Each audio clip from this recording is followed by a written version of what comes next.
Reading with your kids. Hola, ni hao, konnichiwa, assalamu alaikum, shalom, mahaba, ciao, bonjour, namaste, jumbo. Bienvenidos. Hey, my name is Jed. Welcome to Reading with Your Kids. We're coming to you from the beautiful, historical, book-loving neighborhood of Reedville, the loveliest neighborhood in all of Boston. We're so very honored and absolutely delighted that you're joining us in our mission to help all families grow closer through reading.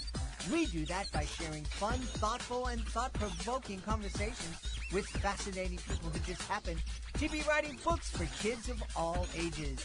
You can join us in our mission by telling all of your family and friends about the show and letting them know that they can hear us on the WREB AM FM 24/7 radio network. And they can find us on the iHeartRadio app, on Spotify, Apple Podcasts, Good Pods, Podcast Addict, Amazon Music, Castbox, Audible, Player FM, YouTube. Wherever you find your favorite shows, you can find Reading with Your Kids. Two wonderful guests lined up for you today. First up, Patricia Newman returns to Reading with Your Kids to celebrate Beatrice and the Nightingale. This is a really, really fun story. You're going to love it. Later in the show, Pooja Makhijani is here to celebrate Bread is Love. This episode of Reading with Your Kids is brought to you by the books of Dr. Peter Cotton. This is one of those stories that makes kids gasp, then giggle. Meet Fred the Snake. Fred is curious. Fred is adventurous. And unfortunately, Fred forgot to look both ways before crossing the road. Squish! But don't worry, this isn't a scary story. It's a hopeful one. And when Fred the Snake gets squished and mended, Fred wakes up in the hospital where kind doctors are ready to sew him back together. There's just one problem. They need a very special bendy thread, and it can only be found deep under rhinos in the wild jungle. So off goes Jungle Jim, who enjoys, so one supposes, hunting fierce rhinoceroses. He gets his thread, and Fred is mended. This delightful picture book is full of heart, humor, and just enough gentle suspense to keep kids leaning in and cheering when Fred gets mended. And here's something that we really love. Like I said, the book is written by Dr. Peter Cotton, a longtime medical doctor and teacher who has now turned his storytelling talents towards children's books. We had Dr. Peter on Reading with Your Kids, and he was an absolute joy. Thoughtful, funny, and clearly someone who understands kids and cares deeply about helping them feel safe and curious about the world. When Fred the Snake Gets Squished and Mended is the first in a wonderful series of Fred the Snake books, making it perfect for families who love characters they can return to again and again. So curl up, read together, laugh together, and remind kids that even when things go wrong, with a little help and a little kindness and a little bendy thread or two, things can get mended. Get your copy of When Fred the Snake Got Squished and Mended on Amazon or wherever you find great books. Hey, my friends, you know one of my favorite parts of the day is story time. There's just something magical about snuggling up with your kids, opening a great book, and escaping into an adventure together. And let me tell you, that moment becomes even more magical when you're curled up in the softest, coziest bedding you've ever felt. That's why I'm so excited that CozyEarth.com is supporting Reading with Your Kids. Their bamboo sheets, comforters, and pajamas are unbelievably soft, naturally breathable, and temperature regulating, which means no more sweaty nights or chilly toes.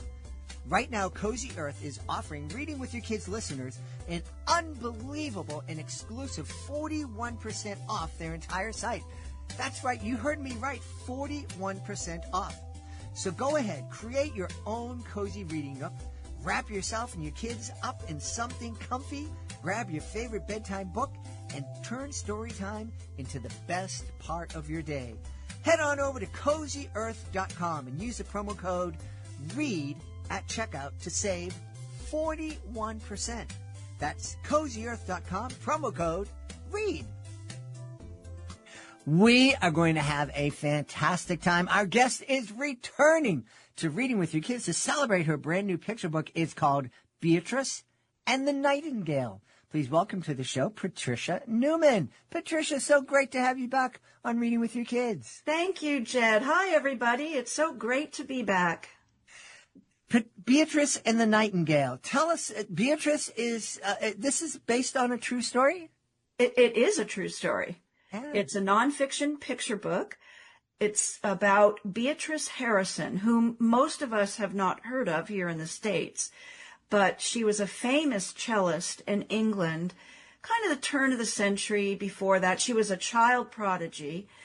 And she even performed for President Wilson in the White House in 1913. But probably her biggest claim to fame was that she was practicing in her garden with her cello, who was by this time a real pal of hers, and a nightingale began to sing with her. And she had no idea what this bird was. She had to ask her gardener. He told her it was a nightingale.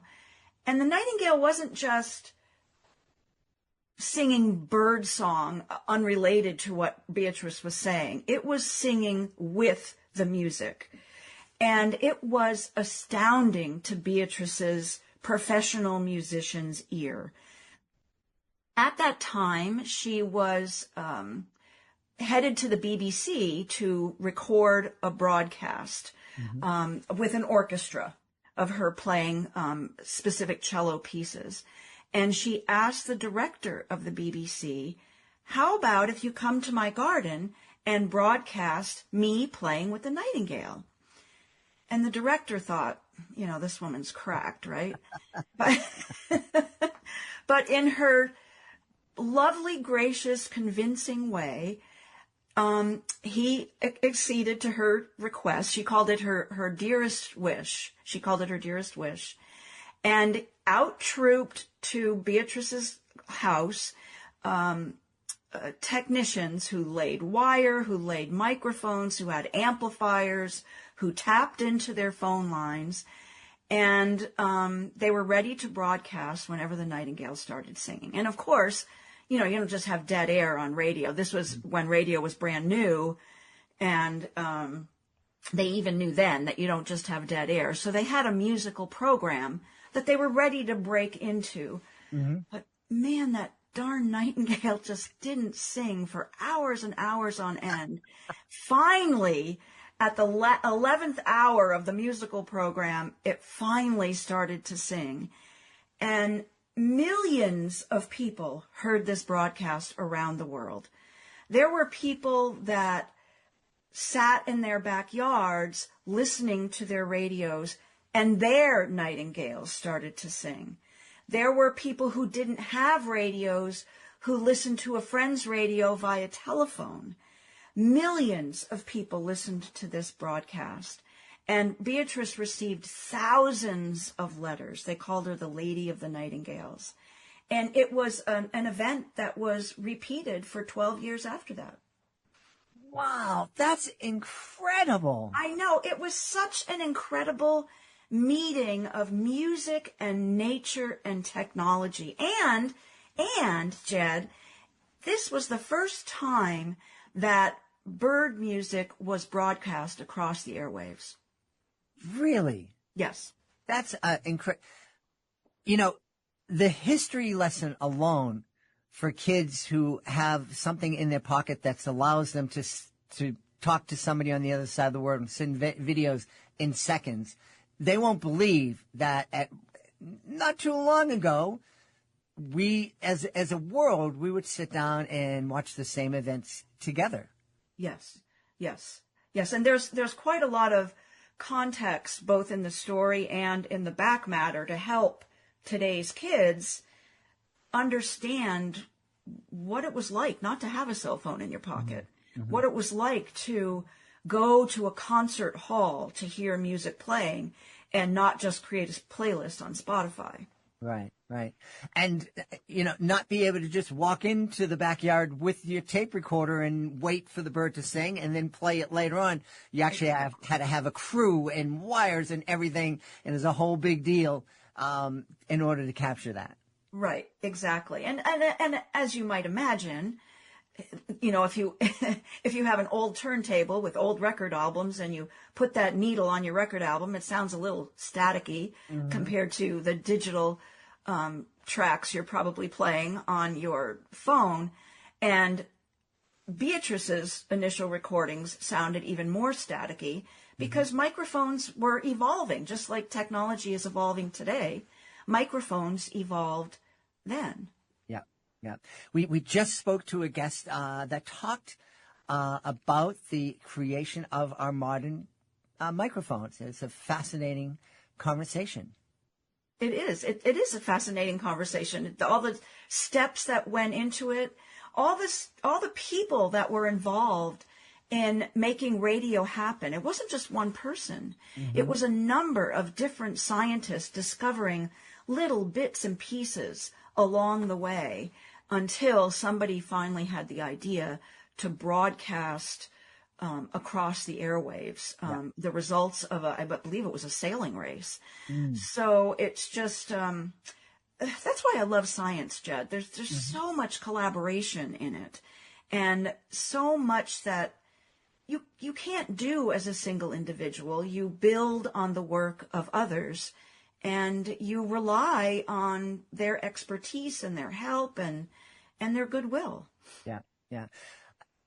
That's something, kids and adults talk to me about, oh, you have this podcast and you do it all by yourself. And it's like, not really. I mean, I'm the only one doing the talking and I put it up, but I depend on the people at Zoom to keep this thing running so that you and I can talk together, and then the publicists who tell me about the great authors, and then we put it on this thing, and people have to run that thing that puts it out into the world, onto Spotify and iHeartRadio and all that. So I can't even begin to count how many people there are that are helping me do this thing that people think I'm doing solo. And it's the same with publishing a book. It's not just the writer's project. It's not just the illustrator's project. It's the project of so many people that that not only bring the book to life, but get it in the hands of readers. Yeah. I think I'm so glad our conversation has shifted this way, and we're going to get back to Beatrice because there's a lot I want to know about her. But, we're living in a time that is very divisive, and it seems like there's two sides in the world, and if I don't agree with everything that the people on my team believe, then they're not going to talk to me, and we just hear so much acrimony in our media these days, and kids are seeing it.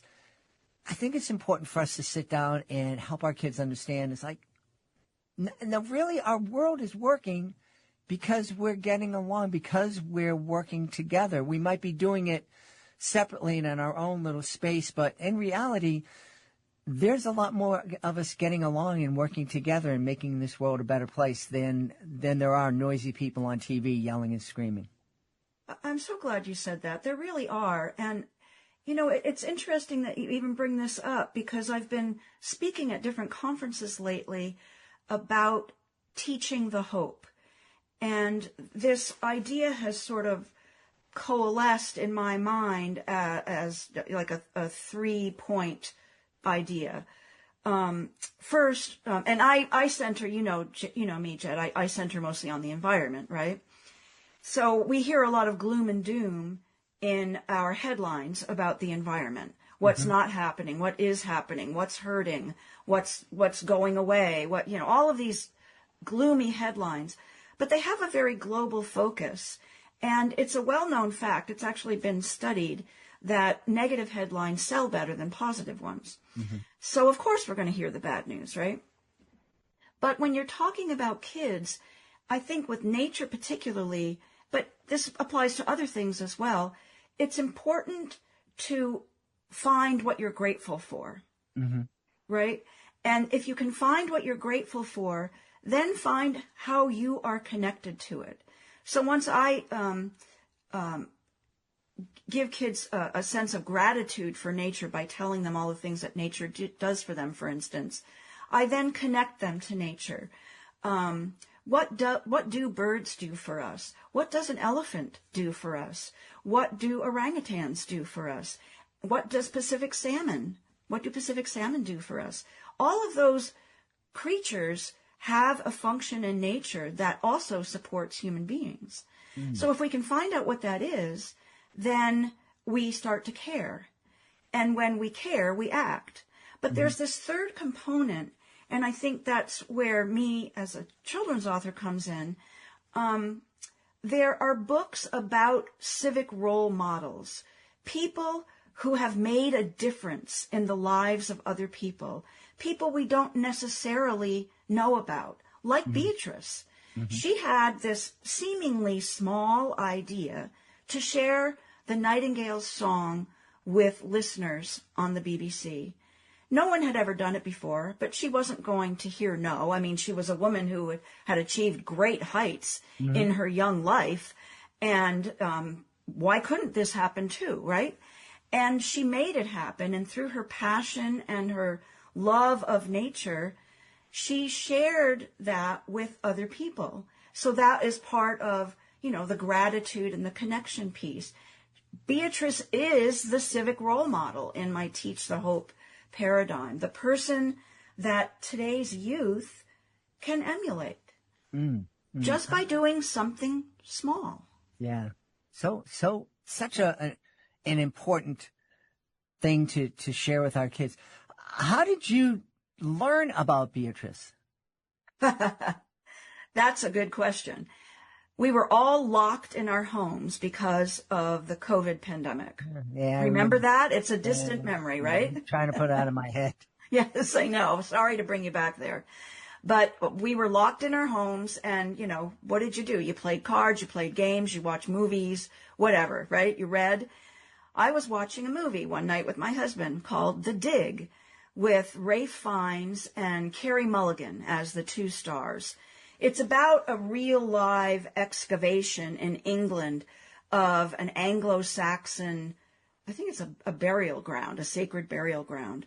But anyway, Lily James plays a young archaeologist in this show, and she just happens to be chatting with an RAF pilot. There's kind of a bit of a love interest there, And she says something like, I've never heard a nightingale sing before. He had mentioned nightingales. She said, I've never heard one sing before, only on the wireless.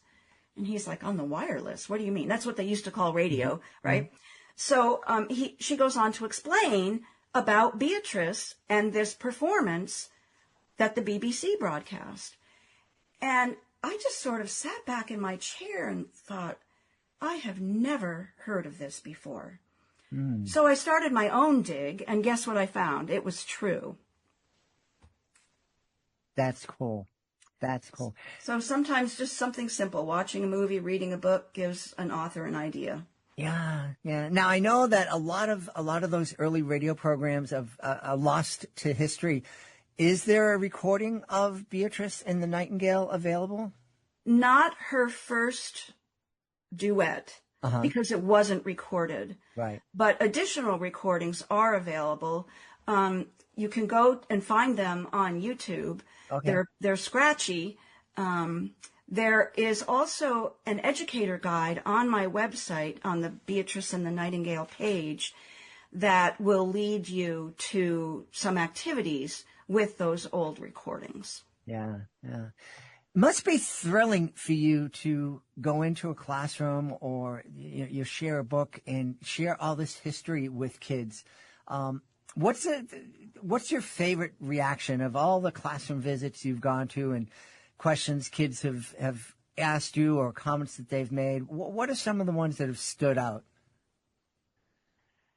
Well, I think one thing that always stands out to me is, I don't know how much your listeners have experienced this, but when an author goes into a school, we're usually in the multipurpose room or the gymnasium, which is acoustically awful, right? And there's a lot of competition. A multipurpose room doubles as the cafeteria, right? So you can hear the people in the kitchen banging around. You can usually hear the refrigerator that keeps the milk cold buzzing away. You usually, depending on the size of the school, have anywhere from 100 to 400 kids in that multi-purpose room, sitting crisscross applesauce on the floor, which can't be the most comfortable position, right? You have no back support. But when I present these true stories of scientists and a diver who swims with sharks and removes hooks from their mouths, and stories like Beatrice, the kids are rapt. They are with me every moment. And I think that is the greatest testament to books like this, that they are capturing students' interest. So that always makes me feel good. But I have had so many questions from kids. Beatrice is not technically out yet. I mean, we're recording this a little bit early, so I have not presented about her. But the most recent book that came out, Sharks Unhooked, I've presented about her, Christina Zanato, and she's, again, a diver who literally reaches into sharks' mouths and removes fishing hooks that are stuck there. And the kids are aghast, why? They can't understand it. Why does she do such a thing? Doesn't she know sharks are dangerous? Doesn't she know sharks have teeth? Doesn't she know that they're man-eaters? So then I'm trying to give them a sense of not all sharks are man-eaters. There are hundreds of different kinds of sharks, and they all have personalities, and they all hurt like we hurt when they have fishing hooks in them. So Christina sees them as individual animals who need help. And you're sort of activating that their connection with nature, and the fact that, oh, I can care about this now, not just read about it because they're vicious killers, right? So that always appeals to me. But then, Jay, there are some kids who are just charming, even though they're completely off track. I told one group of kids in an assembly about the various places I go when I research a book, and I told them, it requires sometimes driving or getting on an airplane, staying in a hotel, and talking to scientists and having my questions prepared, and really making sure I use my time wisely. And I've showed them some pictures of places I've been. And one 7th grader raised his hand, and the thing that was on his mind, he said, "Ms. Newman, do you have credit card debt after all of these trips?" So you never know. You never know where a student is coming from when they're hearing you talk about your experiences as an author. But I just love it all. I love connecting with the kids. They think that I'm famous, and they think that that they just kind of, I can't even articulate it. It's just such a wonderful feeling. They think that you are so amazingly wonderful as the author visiting their class, and I'm happy that I can do that. I think it's important that we show students that real people write these books that they read and they love. Right. And that someday they might be up there presenting their book to a class. Exactly. There are so many kids who come up to me after assemblies and tell me that they're working on stories. Oh, great. Yeah. That's really great. And who knows, there might be somebody in the audience that you've inspired to go out and make a better microphone. Who knows, right? Yeah. You have no idea. There was one student who wrote to me after reading Sea Otter Heroes, and he started a petition to save sea otters along the coastline of his Palos Verdes home in California. And there was another student who was supposed to attend a Zoom session that I was hosting, and he couldn't attend for some reason. So he wrote to me and offered me $10 if I would do a special question and answer session with him. I did the question and answer session for free. I suggested he donate the $10 to a conservation organization in his neighborhood. That's cool. I love that. I love that. Yeah. Wow. What are you working on now? Can you give us a sneak peek of what you might be bringing down the pike? I have three great books that I am very excited about. I have no idea if they will be purchased, but one is about hermit crabs. Ooh, remember those little tiny pets that we all buy at the seaside towns, right? Another is about cheetahs, those lightning fast animals of the African plains. And a third is about beavers. Oh, very cool. All nonfiction. Uh-huh. All, most likely, I'm pitching them anyway, as illustrated nonfiction rather than photo illustrated nonfiction. Right, yeah. But keep your fingers crossed, everybody out there, that I can find an editor who loves them as much as I do. You know, Patricia, we're very blessed here in Reedville. It's a neighborhood of Boston. We're as far away from downtown as you can be. On the other side of my fence is a wildlife sanctuary. Oh. Wow. And my niece, who I am very proud to say is one semester away from graduating with her degree in biomedical engineering, she and I would hike in that wildlife sanctuary. And last year we came upon a tree. And I had known about beavers. I saw them in museums and zoos and whatnot. But we found a tree that the beavers were working on. And it was quite... Pretty obvious, isn't it? Pretty obvious and pretty impressive, because that was a big, healthy tree, and they were down to just a little bit left before it was going to be tumbling over. Mm-hmm. Yeah. Yep. They're amazing animals. They really are. So I can't wait for you to return with any of those three books. Well, I'm afraid you're going to have to, because the publishing industry moves at a glacial pace. Yeah. So just remember me. Well, let's let everybody know where they can go to find out more about Beatrice and the Nightingale, and so they can keep in touch with you, and so they'll be ready to celebrate when the new books come out. Okay. Well, everybody, my website is Patricia M. Newman, NEWMAN.com. And you can find more than you ever wanted to know about me there. Awesome. We've had a really fascinating time speaking to the author of Beatrice and the Nightingale. It is a brand new nonfiction picture book from our guest, Patricia Newman. Hey, Patricia, thanks for being back on Reading with Your Kids. Thank you for having me, Jed. It's always a pleasure to be here. Hey, this episode of Reading with Your Kids is brought to you by AspireDrinks.com. Hey, I have a quick question for you. Have you ever wanted a little extra energy, but not the kind that makes your heart race or leaves you crashing an hour later? Well, that's exactly why I want to tell you about Aspire Drinks. You'll find them at AspireDrinks.com. Aspire calls itself a healthy energy drink, and honestly, that description really fits. Instead of loading you up with sugar or extreme caffeine, Aspire delivers a gentle, steady boost with 80 milligrams of natural caffeine from green tea and guarana. That's about half the caffeine of most energy drinks, enough to help you stay focused without the jitters or the crash.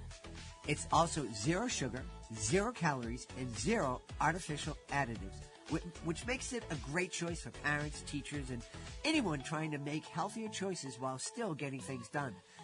And get this, it actually tastes great, light, crisp, and lightly sparkling, with flavors like sweet cherry, raspberry acai, mango lemonade, that's what I love.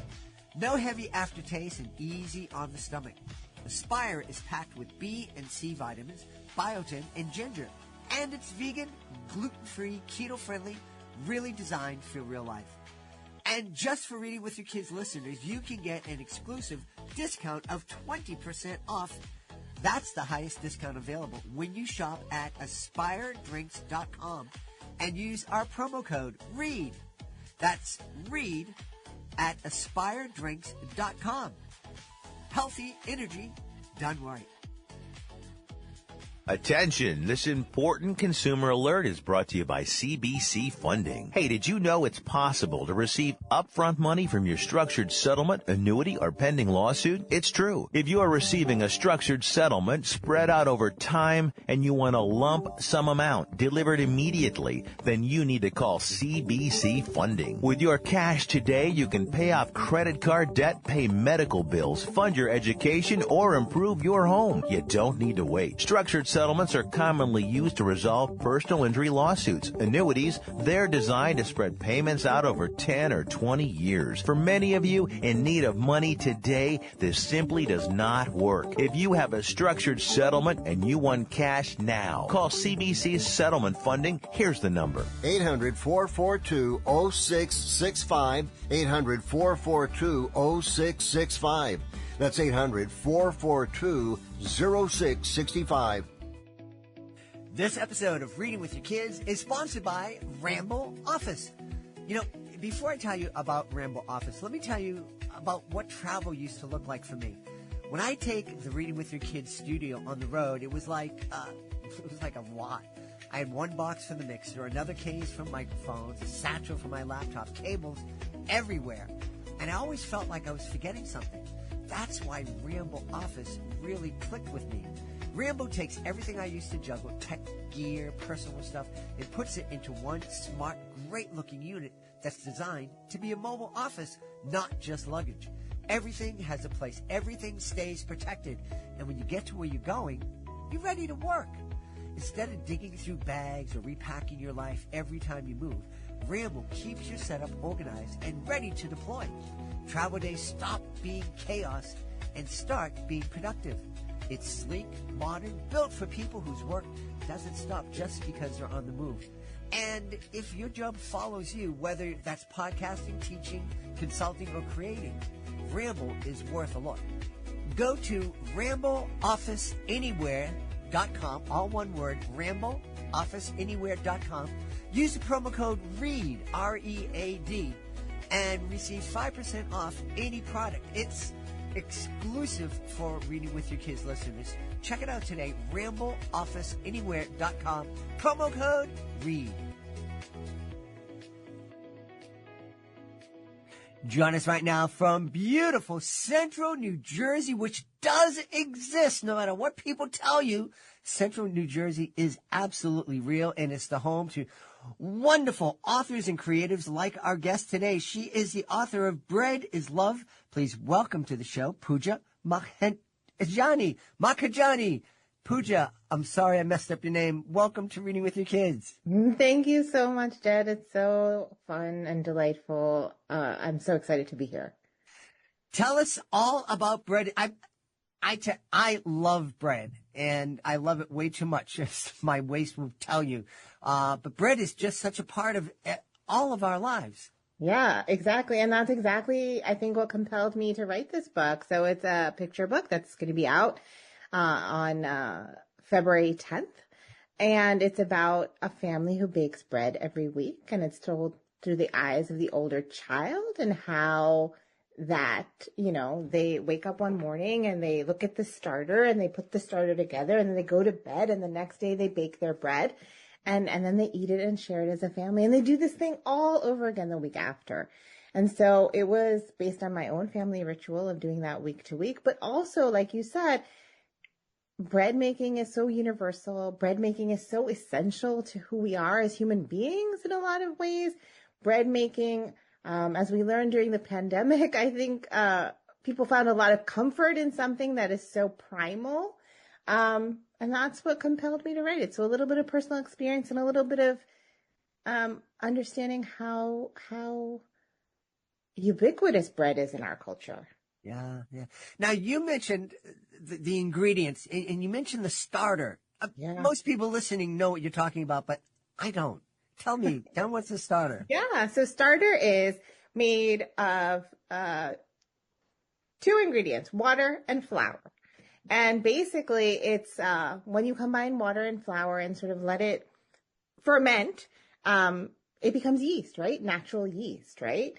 And then you use that starter instead of the sort of commercial yeast you would buy from the store to make your own bread. It takes a little longer to make, sort of ferments at a slower pace. So it's a slower pace of cooking bread than if you were to add the starter you would buy from your local grocery store. Awesome. Yeah.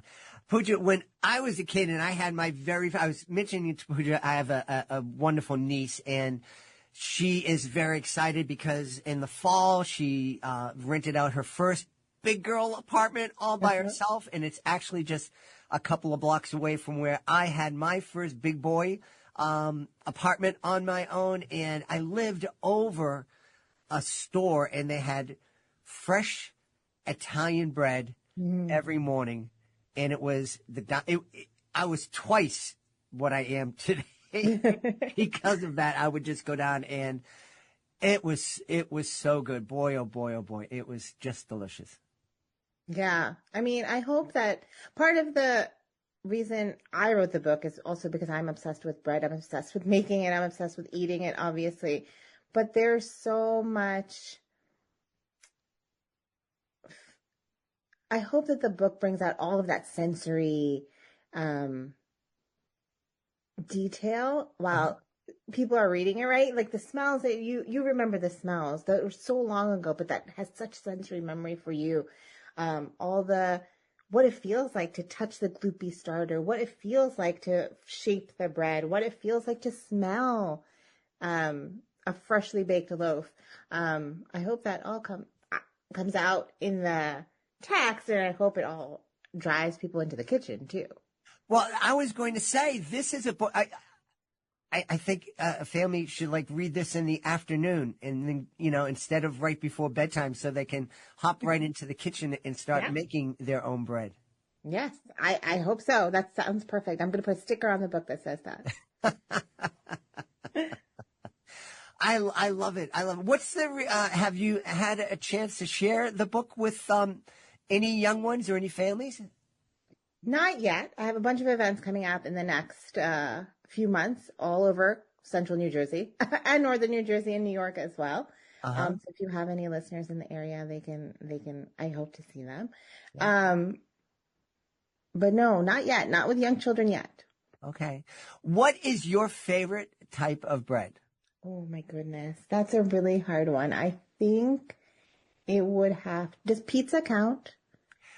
Sure. No, I like a good baguette too, with lots and lots of salted butter on it. Yeah. Yeah. Yeah. I'm a big Italian bread, but I go in cycles, I think, because I'll go, and be an Italian bread guy for a while, and then I'll be like a non-bread guy for a while, and then I'll be just whatever bread is in the bread box kind of guy for a while. Do you bake bread, Jed? I have not. I don't know if I'm not much of a baker. I remember when I was in Cub Scouts, with my cousin, my aunt was our pack leader, troop leader, or I forget what the Cub Scouts are in. But we were going to make a cake, and she wasn't at home. She was coming in late, and I said, well, we should do it on our own. And I was reading the instructions on a box, and it said 3/4 of a cup of water, and I thought it meant 3 or 4 cups of water. So we opted for 3.5, and it was a big fail. Yeah. Do you? Is there a type of bread that you like to make? I mean, I do make a weekly sourdough loaf. So like a big bowl, and I try to use different grains, all-purpose, whole wheat, spelt, sort of any other ancient grains that I'm interested in. And sometimes, I'm successful and sometimes I'm not, but that's the beauty of it all. I know, that I can always try again next week. And a lot of this book is about that too, right? It's also about, the rituals we share with our families. But it's also about, we're going to do this again next week too. So even if this week's bread isn't that great, it's okay. We always have next week to try again. And so I think that's my favorite type of bread, to make and eat. Yeah. One of the things that I hope, happens with the Reading with Your Kids podcast is obviously we want to inspire families to spend more time reading together. But I hope what it does is that it leads family to do what our family did, which was to go from reading with your kids to cooking with your kids and throwing the ball around and watching TV together with your kids.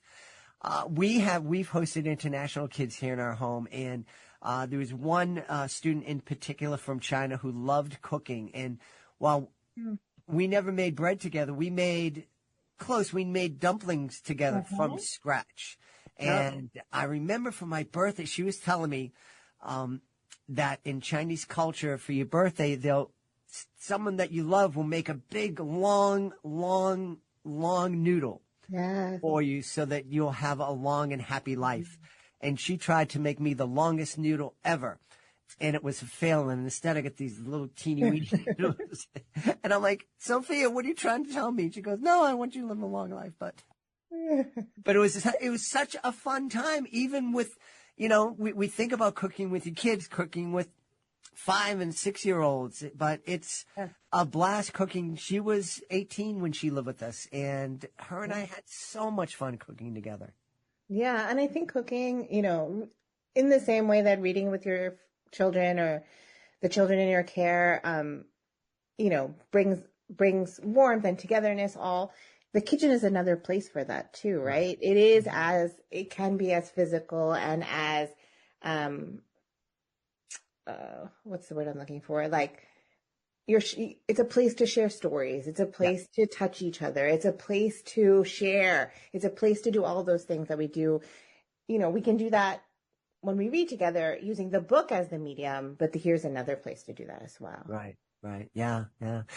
I've noticed on your website you've written 3 children's books, but you also do a lot of journalism, which is not typically. I don't typically connect journalists with children's book authors. Yeah. How did you make the connection? I never saw them as different in the sense that I think thematically, if you were to draw a thread through a lot of all of my writing, I think you'd see a lot of overlap. I think you'd see food writing. I think you see work about family and caregiving. I've written about parenting and multi-generational families, for example, as a journalist. I've written about mental health as a journalist. I've written about food. And so these threads are like found through all of my writing. So in some ways, yes, genre-wise, they're very different and they take a very different approach and mindset and craft and expertise. But I think that they are all connected. I was curious, as I was going through your website, I saw this term, third culture kid, and I'm really curious, what is a third culture kid?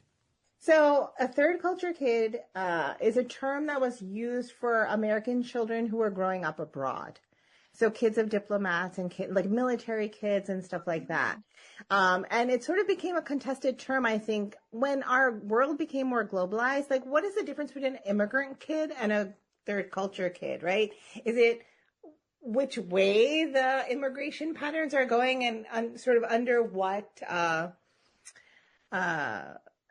privileges people were traveling overseas and taking jobs overseas? And so I wrote a piece for the Wall Street Journal about this very term, this third cultures. I was living abroad as an American living abroad in Singapore, and I came across this term third culture kid a lot. But I also grew up as an immigrant kid here in the United States, and we would never use the term third culture kid here in the United States. Mm-hmm. And so I started examining those words and just found some really interesting histories. Isn't it funny how we use words? It is. It's hilarious. And how that context changes depending on our like geography, our position, our like level of education, a whole bunch of things. Yeah. You're writing on so many different topics. What is it? Do you just wake up one morning and say, I'm going to write a book about depression?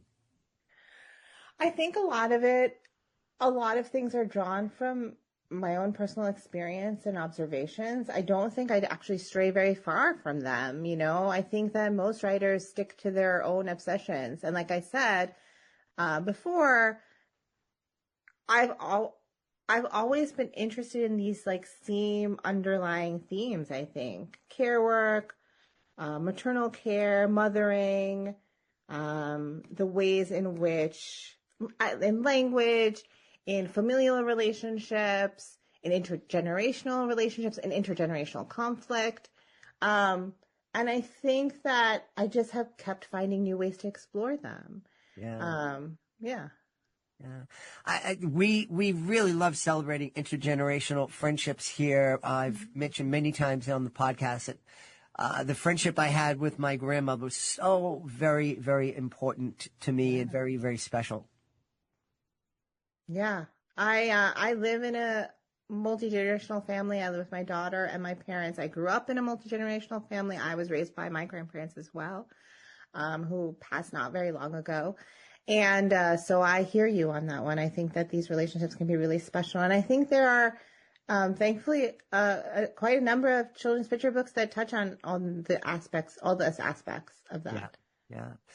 So we've talked about how we hope that Bread is Love gets families into the kitchen cooking together. But if they're decided to read this book at bedtime and it's not time to jump up and go to the kitchen and bake their favorite loaf of sourdough, what kind of conversations do you think families might have as they're tucking their kids in for the night? So there's this beautiful spread in the book by Lavanya Naidu, who's the illustrator of this book, who's just utterly brilliant, in which the bread loaf is resting overnight. So the children have to rest overnight because they're going to bake it the next morning. And they sort of dream of all the bread that they are potentially going to eat. And I think, I think that dream sequence is a really lovely way to get children thinking about all the words that they know for bread or all the words that they know for the things that they love, right? I think there's a lulling, slumbering quality to the book. And it also helps them anticipate what the next day can be like. Yeah. I like that. There's 3 books on your website, Mama's Sorry and Together for Mama. It seems that you really enjoy writing about family. I do. I think that's like my main obsession. I'm really close to my family. I think families are really important, not just biological families, obviously, like all sorts of families. Families come in all shapes and sizes and configurations. The book that's coming out that I've just signed, but that is not available for pre-order. It's coming out in 2027 is a book called Aunties, which expands this idea of family, like how this idea of aunties, I'm South Asian, my family is from India. Aunties means a very broad term applied to all the people that take care of you, from sometimes even your dance teacher, to your bus driver, to your neighbor, to your mom's sister, which is the traditional definition for auntie. And I'm really interested in sort of what families can look like. So yeah, children need and deserve a lot of care from all of us. It's our collective responsibility to take care of all of our children. And I mean that, as broadly as possible. And I think that ethos really just permeates my work. Yeah. I really love that you said that. It's, it was many years ago, but I remember working in a school for kids with, severe developmental disabilities, and it was my job to give them opportunities to interact with quote-unquote typical kids. And one of the things that we had in the building where the school was a beautiful therapeutic pool that was nice and warm, and everybody loved being in. So I would invite kids from a neighboring public school to come in, and there are so many teachers in our school who were like, well, what if one of those public school kids starts running around or acts inappropriately? And I'm like, you just ask them to stop. Yeah. We're there together. You're an adult. You're seeing a kid doing something that's dangerous, whatever. You just say something to them. Yep. Yeah. It's like I said, it's our there was always the notion of the village, right? And I'm just really interested in the notion of the village. And I think that the village is really important because all children need lots of trusted people in their lives to help them grow up. Yeah, absolutely. Hey, Pooja, I made a joke going in based on something you told me that Central Jersey actually exists. Why don't you give a plug for your part of the world? Because I love your part of the world. Yeah, so I have grown up most of my life here in central New Jersey. I always say that we're like sort of halfway between New York City and Philadelphia, so we're connected to both cities. I guess the most famous things here in central New Jersey are probably Princeton University and Rutgers University. Both universities are in central New Jersey. So we have football games and Albert Einstein, I guess, on either end. It's a really diverse part of the country. You can get food from any place. Our communities and our schools are really diverse, which is really nice. I've been exposed to a lot of different languages and cultures and religions throughout my life, and I'm really grateful and thankful for those opportunities to meet people from everywhere in the world. It's really, really wonderful. Yeah. That's why I love it here. Yeah, I mentioned to Pooja that I've traveled a lot and visited hundreds, if not thousands, of schools throughout New Jersey. Jersey just has a bad rap, and it's not deserved. It's not deserved, and we have wonderful beaches. I know I'm sounding like a tourist advertisement. Wonderful beaches, some of the best, I think, on the East Coast. And we have, you can hike the Appalachian Trail in northwestern New Jersey, as you know. And like I said, it's easy access to New York City and Philadelphia, too. Yeah. It's like everything's here. Absolutely. Hey, Pooja, I mentioned your website a couple of times. Let's tell everybody where they can go to find out more about Bread is Love and find out more about you. Yeah, you can, the best place to find information about me and future events, especially if you're in the Central Jersey area, is Pooja Makhijani, POOJAMAKHIJANI.com. We've had a great time speaking about a lot of things, but celebrating the brand new picture book, Bread is Love. Our guest has been Pooja Makhijani. Pooja, thanks so much for being on Reading with Your Kids. Thank you so much. We hope you've enjoyed this episode of Reading with Your Kids. Well, join us for the next exciting episode of the show. If this episode made you smile, gave you something to think about, please consider sharing a link to the show with someone you love. Leave a 5-star review, and of course, please subscribe to the show wherever you find your favorite shows. And if you're listening on the WREB AM/FM 24/7 radio network, please let your local station manager know that you're very thankful that they carry Reading with Your Kids. If you are on social media, we would love for you to connect with us on Facebook, facebook.com/readingwithyourkids. On Instagram, @readingwithyourkids. And on X, it's @JedleyMagic. Our YouTube channel is youtube.com/readingwithyourkids. And our website, it's readingwithyourkids.com. If you are the author of a fantastic children's book, you absolutely want to visit readingwithyourkids.com. Click on the Authors Click Here button that you'll find up at the top of the page. You can learn how you can be a guest. Being a guest, it's fun, it's easy, and it gives you the chance to tell thousands of Kidlit fans all over the world about your fantastic children's book. Want to thank the folks who made today's show so wonderful, starting with our guest, Patricia Newman. Please be sure to check out Beatrice and the Nightingale. Also want to thank Pooja Makhijani. Please be sure to check out Bread is Love. My team, Jackson Sotolero, Chris Doherty. I want to thank my beautiful wife for all the support she gives me, most of all. Absolutely most of all. We want to thank you. Thank you so much for taking the time to join us today. And as always, thank you so very, very much for taking the time to make the world a better, more empathetic, more caring place. And you do that every time you read with your kids. And you're also giving your kid a huge advantage in life. Your kids, when you read to your kids 20 minutes a day, 15, 20 minutes a day, by the time that child enters kindergarten, they will have heard close to 1 million more words than their peers who aren't read to. And that is an advantage that no one can take away. So thank you. We'll see you in the next episode of Reading with Your Kids.